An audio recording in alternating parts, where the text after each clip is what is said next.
প্রথমে হচ্ছে আপনি যেটা অভিযোগ করছেন, যদি আমরা ভাড়া বাড়তি নিয়ে থাকি সেটা আমি জানি না। যদি ভাড়া বাড়তি নিয়ে থাকে তাহলে সেখানে অবশ্যই সেটা প্রশাসনের লোক আছে, সেটা প্রশাসন সমাধান করবে যদি বাড়তি ভাড়া নেওয়া হয়। কিন্তু এনসিপি বলতে কোনো কথা নাই, এনসিপি একটা রাজনীতি সংগঠন, এটা হচ্ছে ব্যক্তিগত সংগঠন, সেটা হচ্ছে এনসিপি টিপু, এটা টিপুর সংগঠন, এটা এনসিপি না। কারণ এনসিপি টিপু গতবারও সেই একই রকমের 5 আগস্ট সরকার গঠন করার পরে সেই আসছিল পার্সোনালি দেখা করতে, তখনও পারে নাই, এখনও আসছে সেই একটা অভিযোগকে পুঁজি করে এখানে আসি পার্সোনালি বসতে, এবং যে অভিযোগটা নিয়ে আসছে যদি সেটা অভিযোগ তার সত্যি হয়ে থাকে তাহলে সেটা প্রশাসন বুঝবে। উনি তো আর প্রশাসনের কর্মকর্তা না, কর্মচারী না। উনি কেন আসি এখানে আমার টেবিল নিয়ে যাচ্ছে, আমাদের স্টাফদের উপরে উনি 15 থেকে 20 জন লোকে আসি আমার লোকের উপরে মানসিক টর্চার করতেছে কেন? উনি কে? এটা আমার প্রশ্ন আপনাদের কাছে।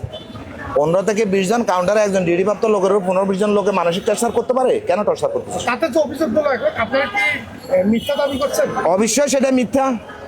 এবং এনসিপি টিপু এই নীতিমালার এনসিপি টিপু হয়েছিল যখন 5 আগস্ট হয়েছিল।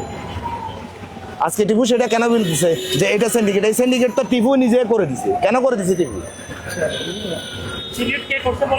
টিপু করছে, কারণ এটা এই সিস্টেমটা করার মধ্যে টিপু নিজেই ছিল। আমি আপনাকে দালালিক প্রমাণ দেখাবো, আপনি এটা ভিডিও শেষ করার পরে আমার থেকে ফেস নিয়ে যান।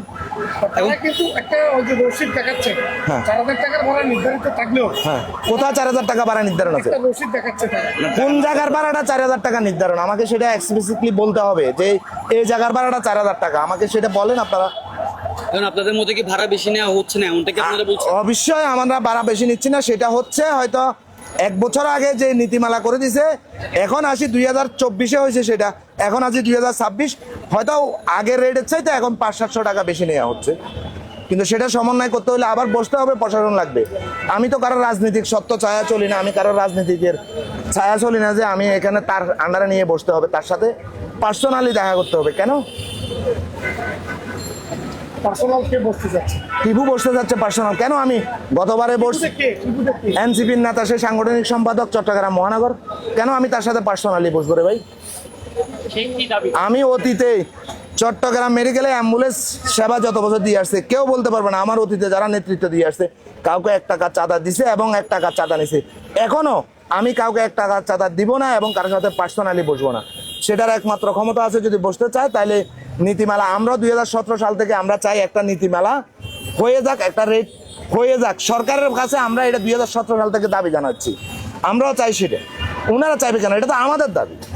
একটা বিষয় মানে বসতে চাই, এটা কোনো কথা বা আপনাদের কিছু জানা হয়েছে? জি সরি বলছি। টিপু কেন বলতে চাচ্ছে আপনাদের সাথে? টিপু কেন বসতে চায়? ও বলতেছে ওর সাথে পার্সোনালি বসতে চায়। কেন বসতে চায় সেটা তো আর বলতেছে না। কেন?